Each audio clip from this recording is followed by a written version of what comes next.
that it is very entertaining and it can tell an even better story. And no matter what age you are, no matter what physically state you're in, you can do it, and it's a necessity, really. Well, I think also an advantage to it, being so scrappy, so realistic, and so boring, is that it forces you to look in closer as you're staring at it more, and then it becomes a little more boring. But because the boring things, then you notice the little things. And so when he reversed like this, but then we got put back into it. Okay, then when he goes to reverse, he double roll through. Oh, okay. Well, now I'm rewarded for paying attention.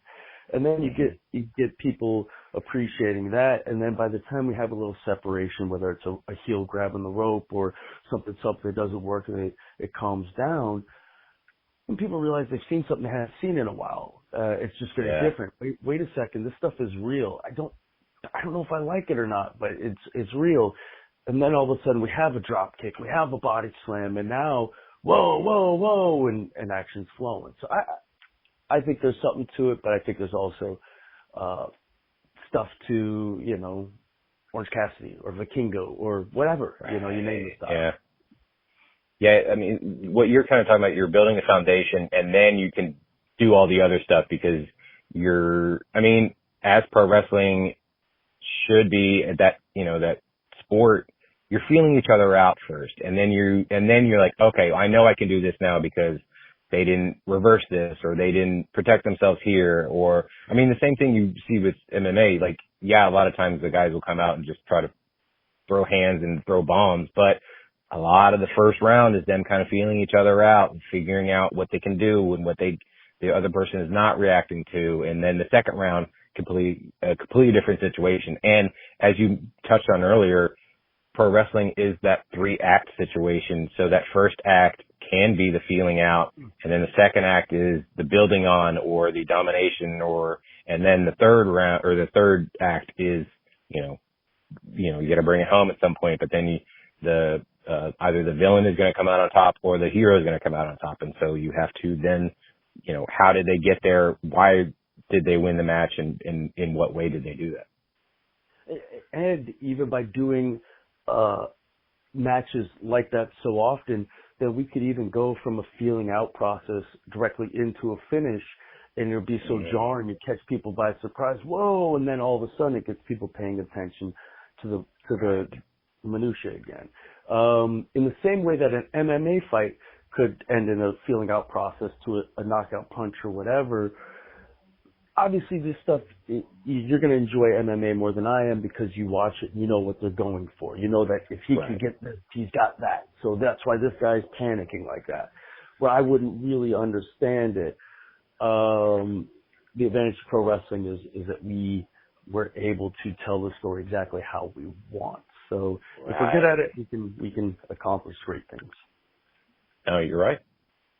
Now, I was going to ask, what are 3 matches let's say people haven't seen you wrestle before, that they should see? But I also want to ask, now that you are going back and studying all of the old black and white stuff, what are 3 matches people should go out of their way to watch when it does come to, let's say, pro wrestling before, 1970 or whatever? Okay. So for matches to watch, I would say just look up any match between Cesca, C-E-S-C-A, versus Catanzaro, C-A-T-A-N-Z-A-R-O, I believe. 2 French wrestlers. They'll be black and white. Beautiful, fantastic stuff. Really, if you watch that match or any matches like that, you'll get a feel for that style. Outside of that, let's see, ones that I truly love that maybe people haven't been watching. Okay, I don't know what match. I think it might be the 3rd match they have. Buddy Rogers versus Lou Thez. Oh wow! Yeah, I don't know what match number it was, but I remember the finish, and I'm gonna go ahead and spoil it for you. Buddy Rogers is given a couple of running tackles, and Lou Thez drops down on a running tackle, which leads Buddy Rogers to go flying over the top, gets his head caught in that, the Mick Foley choke. Oh yeah. The Buddy Rogers one, and loses by count out because he's Whoa. on the ropes for 10 seconds, scrambling for breath. Yeah. It's fantastic. I love it. I love it. I love it. And then one, if you can find it, I don't know where you can, and please let me know if you can. It's from July 31st, 2002. It's from the Fire Festival. It's Otani versus Tanaka, 0-1. Whoa. Yeah. My God, that might be my favorite match that I can't find. It's out there somewhere, but a lot of these matches have been taken down since.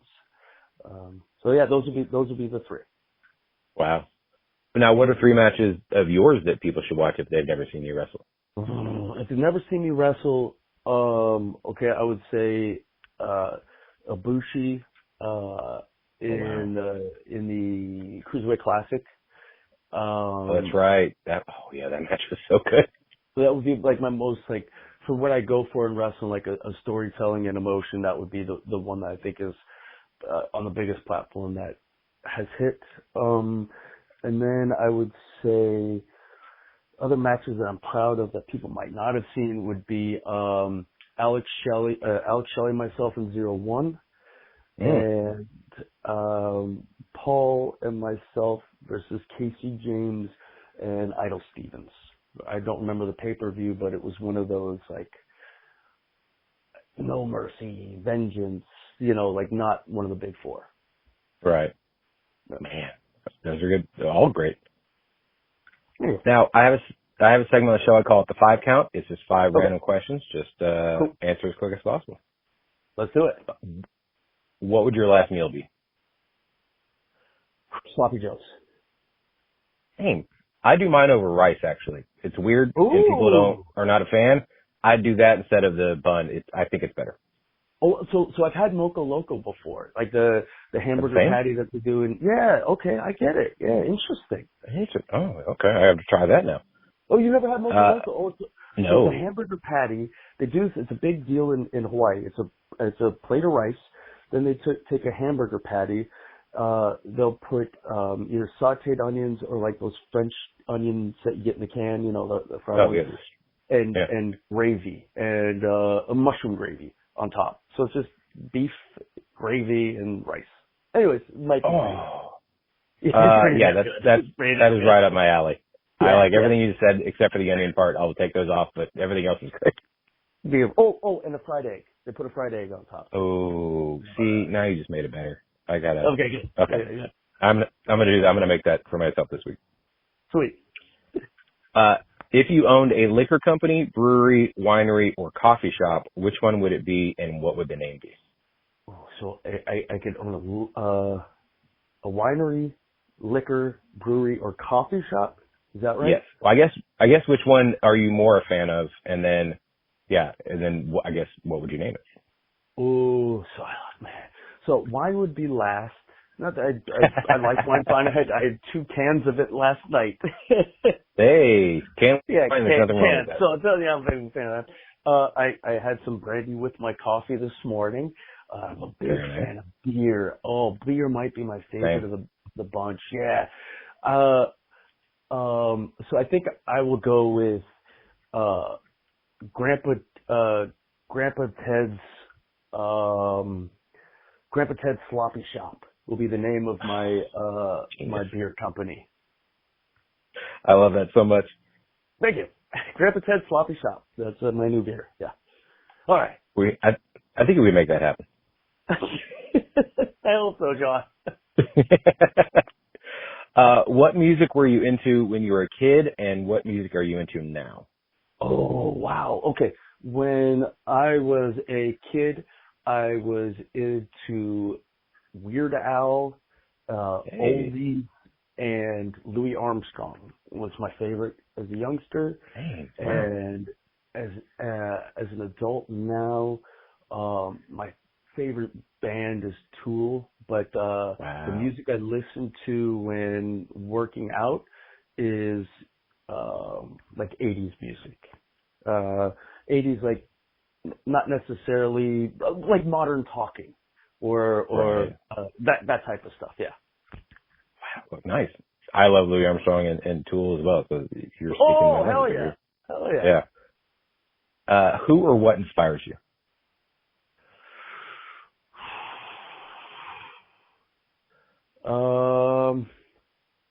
Boy, okay, I guess it would be my mother, and it would be as a reminder to be good.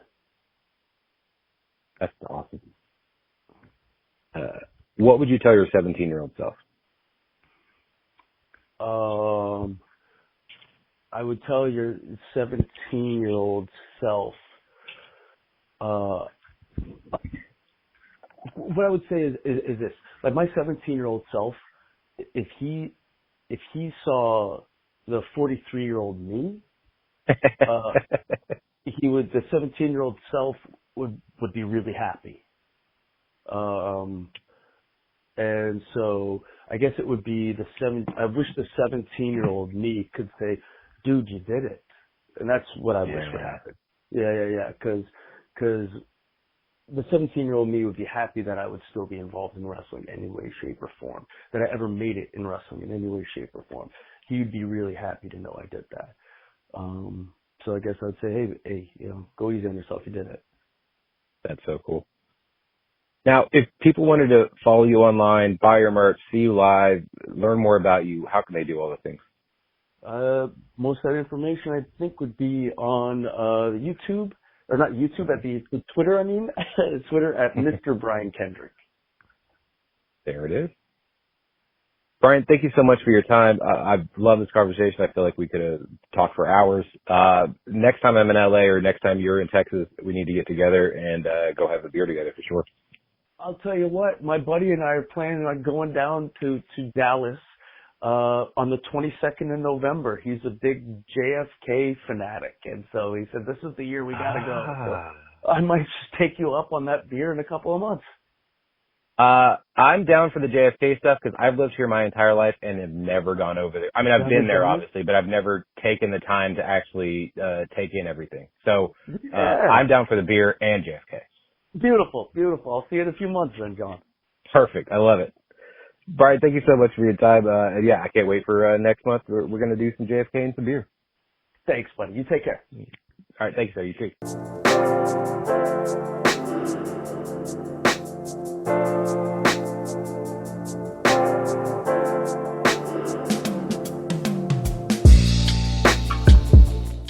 Thank you again to Brian Kendrick for being on the show. Again, such a good dude, such a great conversation, and he has helped out the wrestling world in more ways than we could even name. And I am so happy that he was able to come on the show, and I can't wait for him to come to the Texas area. He did not actually come for the Kennedy anniversary. However, he's going to come in the future, and we're going to hang out, and it's going to be a good time. Next time, make sure to sign up for our newsletter. You get even more information about our guests. You get fun facts, and you get to find out what's happening with your favorite podcast, all about beer, coffee, booze, and Brewsers. Now, also make sure to sign up and follow us on social media. It is Brewsers Pod. That is BREWSCRSPOD